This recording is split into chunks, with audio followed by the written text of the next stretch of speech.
QuickBooks has a budgeting feature, so it's under Company Planning and Budgeting, and you can set up a budget. It asks you what year you want to set the budget up for, so if we set it up for 2012, it asks to choose the budget type. If you want to do a profit and loss type or a balance sheet type, the profit and loss type would be on your income and expenses. It would be the most common type to do. The balance sheet would be more for your checkbook balance, your loan balances. So we'll go with the profit and loss type. It wants to know if you want to do it by class or by customer. So if we did a budget by class, we could budget for each of our CSA, farmers markets, and wholesale classes. It wants to know if we want to create it from scratch or if we want to use the previous year's data. So it'll take the previous year and divide it by 12 amongst. So if we do it from scratch, it comes up with this. This is what we can do for our budget.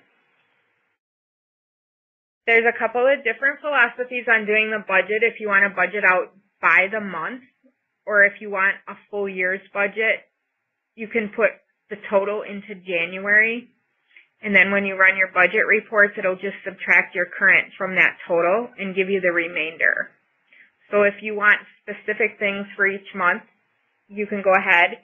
The other thing that you can do is if you put in an amount for, say we're in the CSA class right here. This is where we're going to pick our classes. So we're in for CSA, so we're only going to do CSA income. So say our CSA income for the year is going to be $50,000. I think I have 500 in there. We can copy it across the rows,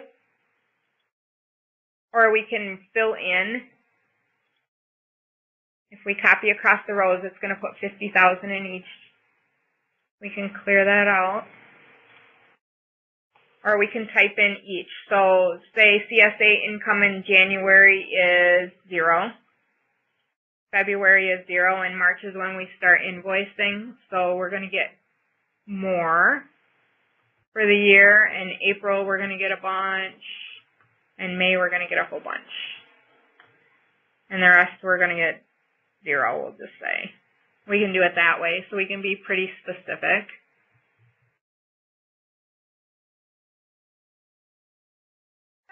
And we can do that for each category. Or you can just put in the total amount like I had said earlier. So you've got 50,000. Oops.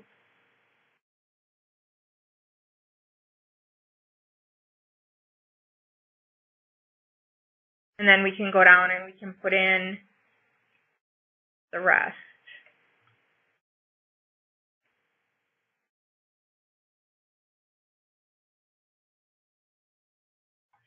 And then if we change the class, then it lets us fill in a separate sheet for that. So if we're in farmers market, we can put that in. And wholesale. And then I'll show you what the reports look like.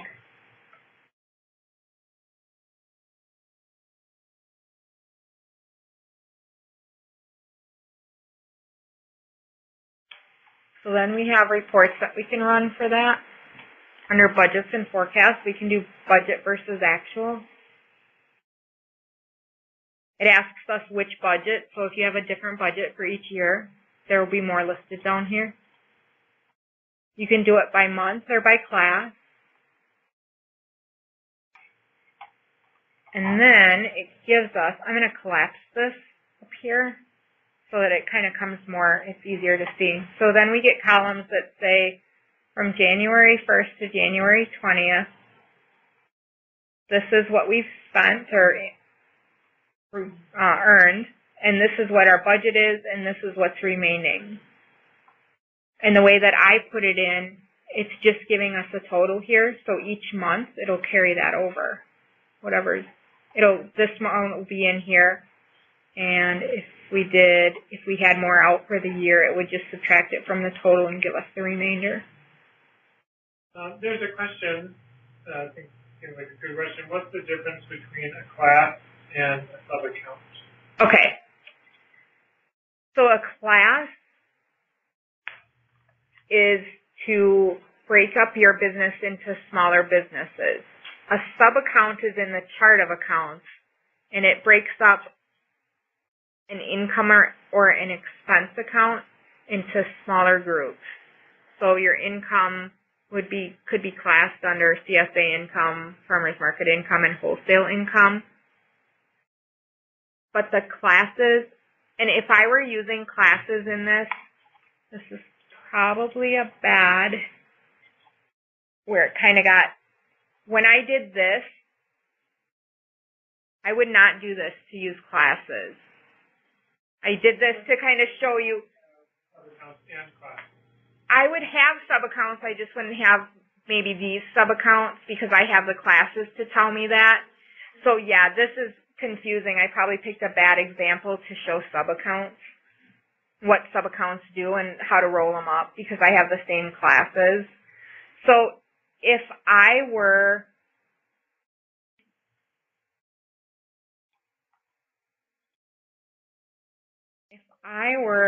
doing this, I would do this.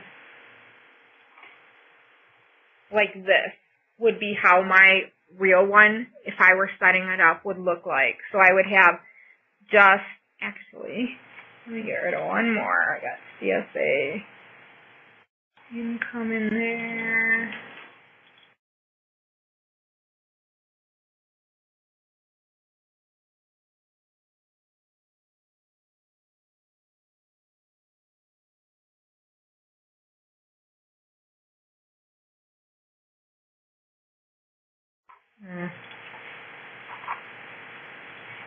I guess to follow up on that, the person asking that currently uses sub-accounts for all of this.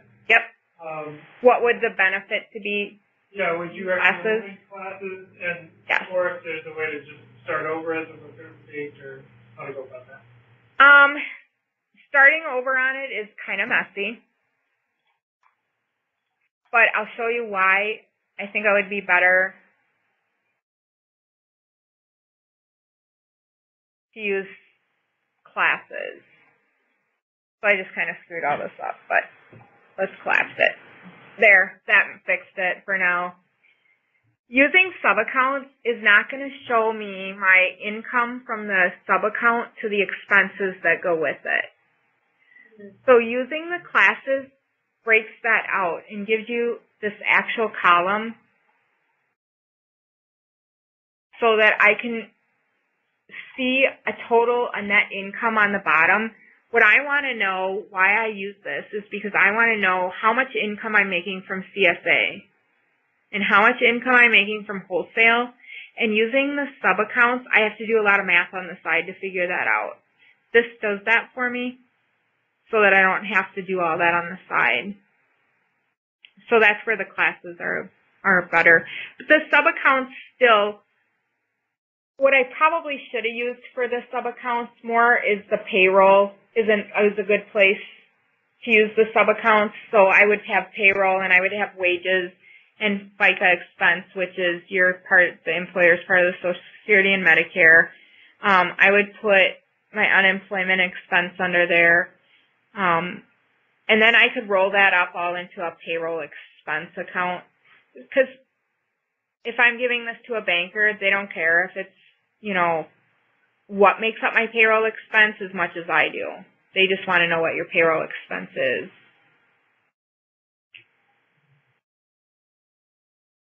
So the sub-accounts are good for that, to give you more information, more detailed information that the bank or anybody else that's looking at your financials don't necessarily need.